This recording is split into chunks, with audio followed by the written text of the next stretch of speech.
Mukunda Silks grand opening on 23rd November at Dilshuk Nagar. 1400 rupees sarees, 111 rupees fancy pattu sarees, మీ సొంతం. సింహరాశి అంత పెద్ద hit అయిన తర్వాత మీరు శ్రీకాంత్ గారితో డార్లింగ్ డార్లింగ్ అని ఒక సినిమా తీశారు. నిజం చెప్పండి, అంత పెద్ద హిట్ అయిన తర్వాత మీ ఫస్ట్ ఆప్షన్ రెండో సినిమాకి శ్రీకాంత్ కాదు కదా, వెంకటేష్ కోసం ట్రై చేశారని చెప్పి విన్నాము. నేను అప్పుడు చాలా మంది హీరోలు ట్రై చేశానండి. అయితే ఏంటంటే నేను నరసింహనాయుడు వర్క్ చేశా కదా, సింహరాశి జరుగుతుండగానే రిలీజ్ కాకముందే మేడికొండ మురళీకృష్ణ గారు వచ్చి నాకు అడ్వాన్స్ ఇస్తే, సెకండ్ సినిమా మన బ్యానర్లో చేస్తున్నావు, నువ్వు నరసింహనాయుడు బాగా పనిచేసావు, నెక్స్ట్ మన బ్యానర్లోనే చెయ్యి, ఇప్పుడు ఇంకో మలయాళం రీమేక్ ఉంది, ఇది చెయ్యి అని చెప్పి ఆయన ఫస్టే సినిమా రిలీజ్ ముందే ఇచ్చారు. అందువల్ల అది చేశాను అన్నమాట. మీ ఆప్షన్ అయితే ఆ సినిమా కాదు, యాక్చువల్గా అయితే అది కాదు. ఎవరితో తీయాలనుకున్నారు? అంటే తీయాలనుకునేది సబ్జెక్ట్ అనేది నేను ఫిక్స్ చేసుకోవాలి, అప్పటికి ఫిక్స్ చేసుకోవాలి. నేను ఇక ఏంటంటే నా కథను చేయాలని, నా కథలు నేను ఇంతవరకు చేయలే ఆ కథ.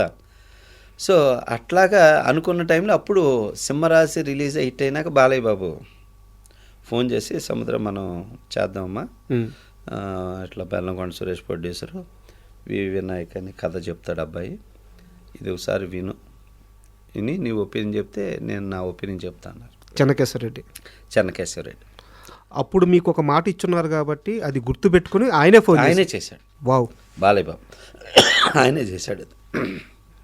ఆయనే చేసి చెప్పటం వల్ల అది మాట్లాడి విన్నాక వినయ్ అప్పుడు ఈ కథ చెబితే యావరేజ్గా ఉంది వినయ్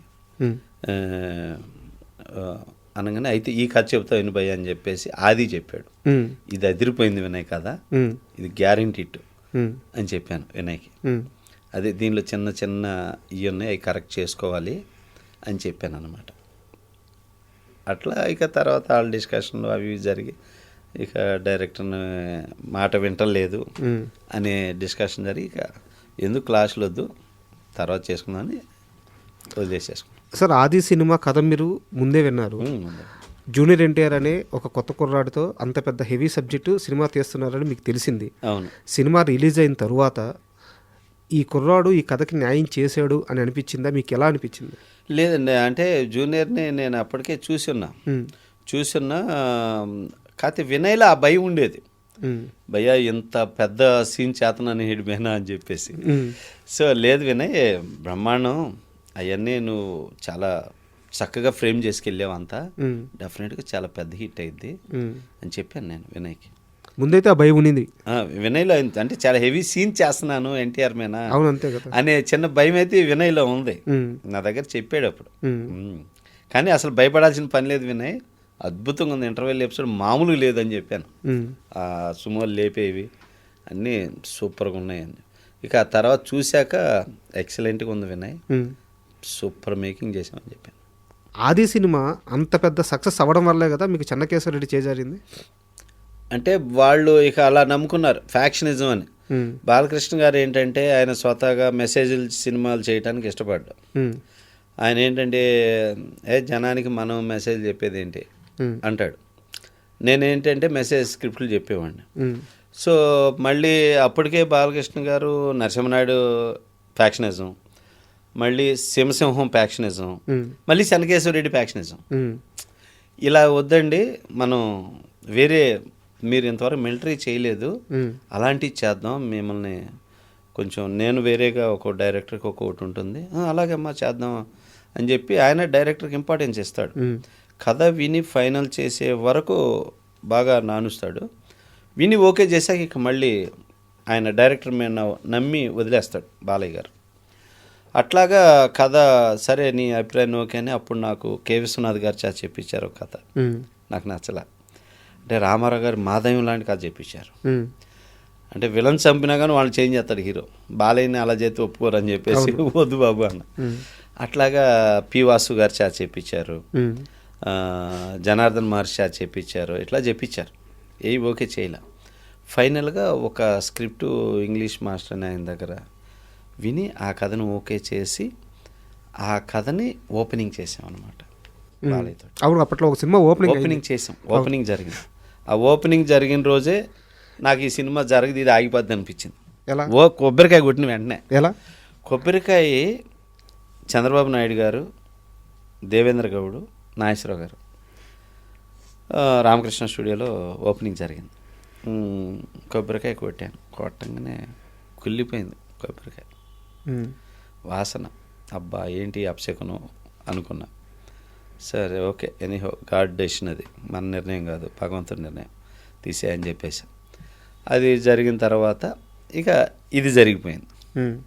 ఓకే లీవ్ ఇట్ అని చెప్పేసి నేను పట్టించుకోలేదు. ఇంకా అది అంత పెద్ద హిట్ అయ్యేలేక వినాయకే ఛాన్స్ ఇస్తున్నానని చెప్పి చెప్పారంట కదా, మీరే పక్కకు వచ్చి వినాయక్ చేసుకొని నేను చెప్పాను. వినయ్ నాకు ఫోన్ చేశాడు. వినయ్ చేసి భయ్యా అనుకుంటాం ఇద్దరం, భయ్యా ఇట్లా ఫోన్ చేశారు భయ్యా, ఇది భయ్యా అన్నాడు.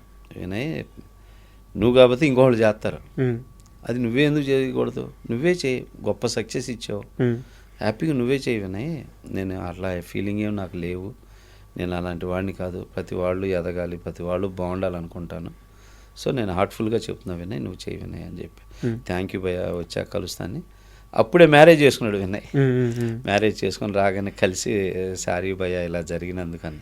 పర్లేదు వినయ్ ఏముంది అని చెప్పి ఇప్పుడు కూడా మాట్లాడుకుంటుంటాం. సార్ మీ థర్డ్ మూవీ శివరామరాజు, అంటే మనం ఆ సినిమా గురించి అన్నీ మాట్లాడుకున్నాము, కానీ దాంట్లో ఒక సీన్ ఉంటుంది.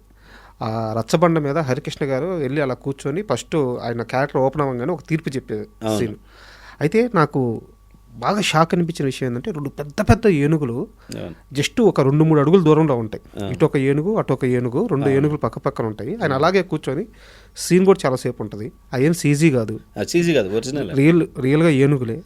ఎలా తీశారు? ఆయన భయపడలేదా? భయలేదండి, ఎందుకంటే కొన్ని ట్రైన్డ్ ఎలిఫెంట్స్ ఉన్నాయి. అవేంటంటే మనం ఇక్కడ తీసుకురావటానికి బోర్డర్ పర్మిషన్ ఇవన్నీ ఇబ్బంది, అందుకని ఈ షూట్ అంతా పొల్లాచి ప్లాన్ చేసాం. పొల్లాచి కేరళ బోర్డర్ అనమాట. అక్కడికంటే ఏనుగులు తీసుకొచ్చేస్తారు. అట్లా 4 ఏనుగులు తెప్పించాం. 4 ఏనుగులు తెప్పించి కొంచెం ట్రైన్డ్ ఏనుగులు నుంచోబెట్టే అట్లా అనమాట. ఆ విజువల్ చూస్తుంటేనే ఆ గ్రాండింగ్ అలా ఉంటుంది. కూర్చుంటే ఇటొక ఏనుగు అసలు అట్లాగా ఆ పీరియడ్ని కొంచెం తీసుకురావాలని చెప్పేసి అట్లా ఏనుగులతోటి కొంచెం ఆ అట్మాస్ఫియర్ అంతా కొత్తగా చేసాం. ఆ తీర్పు చెప్పే అన్ని బాగుండాలి, ఆ గెటప్ అంతా. అందుకని ఆయన అసలు మురిచిపోయాడు హరికృష్ణ గారు ఆ గెటప్కి, ఆ షార్ట్స్కి, అసలు ఎవ్రీ సీన్కి అసలు ఆయనలో సంతోషం అనమాట, ఎనర్జీ. అసలు వెళ్ళేవాడు కాదు, ఎవరి జాతనైనా కూర్చొని ఉండేవాడు హరికృష్ణ గారు. అసలు బాగా ఎంజాయ్ చేశాడు సీన్స్. బాగా ఏం సీన్స్ సముద్ర అని చెప్పేసి అసలు అంత ఇన్వాల్వ్ అయిపోయేవాడు. ఆ సినిమా షూటింగ్ టైంలో హరికృష్ణ గారితో మర్చిపోలేని ఒక ఇన్సిడెంట్ ఏదైనా ఉంటే చెప్తారా? హరికృష్ణ గారితో మర్చిపోలేని ఇన్సిడెంట్ ఏంటంటే, ఫస్ట్ రోజే ఆయన వచ్చేసి అమ్మవారి విగ్రహం పెట్టి, అమ్మవారి విగ్రహం సీనే తీస్తుంది. బాబు రెడీ అయ్యి రండి అంటే ఆయన గెటప్ అంతా ఎర్ర వస్త్రాలు వేసేసుకొని ఆ అమ్మవారి బొట్టు విగ్గు ఇవన్నీ పెట్టుకొని అమ్మవారికి పూజ చేసే సీన్ అనమాట.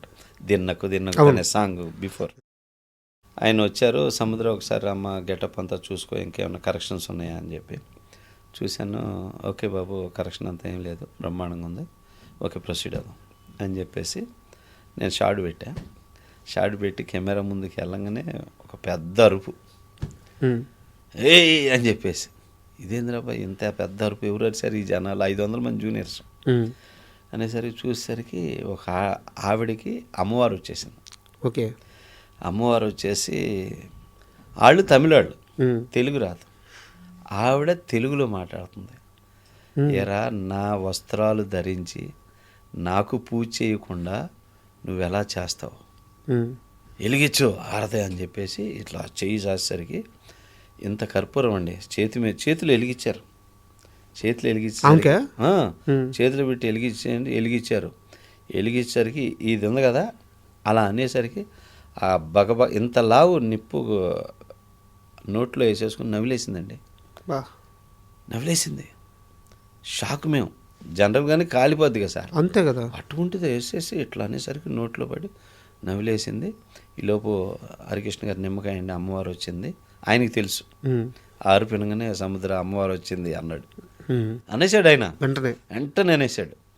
ఇక అప్పుడు ఆయన ఈ ప్రాసెస్ అంతా హరికృష్ణ గారు చేశాక ముందు అమ్మవారు పూజ చేద్దాం సముద్ర, తప్పు చేసాం పద అని చెప్పి అప్పుడు వెళ్ళి కొబ్బరికాయ కొట్టి ఇక అప్పుడు ఆయన చేత అమ్మవారికి కుంకుమ అభిషేకం, పసుపు, కుంకుమ, కొబ్బరి నీళ్ళు వీటన్నిటితో అమ్మవారికి అభిషేకం చేసి పూజ చేసి అప్పుడు స్టార్ట్ చేసాం అన్నమాట. And for more videos, Please subscribe to iDream. Please subscribe to iDream. Please subscribe iDream. And please subscribe to iDream. For more videos, subscribe to iDream. please like, share and subscribe to the channel. Congratulations, iDream. subscribe to iDream. Subscribe to iDream. So subscribe to iDream Media. iDream की iDream team अंदर की huge congratulations. Please subscribe iDream Media. Please subscribe to iDream. Subscribe iDream. Please subscribe to iDream. iDream అంటే నా కళల channel subscribe చేసుకున్నారు, నోరు తిరుగుతలేదు, మీరైతే గంట గుర్తు కొట్టండి. For more such videos, please subscribe to iDream. Subscribe to iDream. Please subscribe to iDream. Please subscribe iDream Media. Please do subscribe to iDream. Please subscribe to iDream Media. For best entertainment and information, please subscribe iDream. And don't forget to subscribe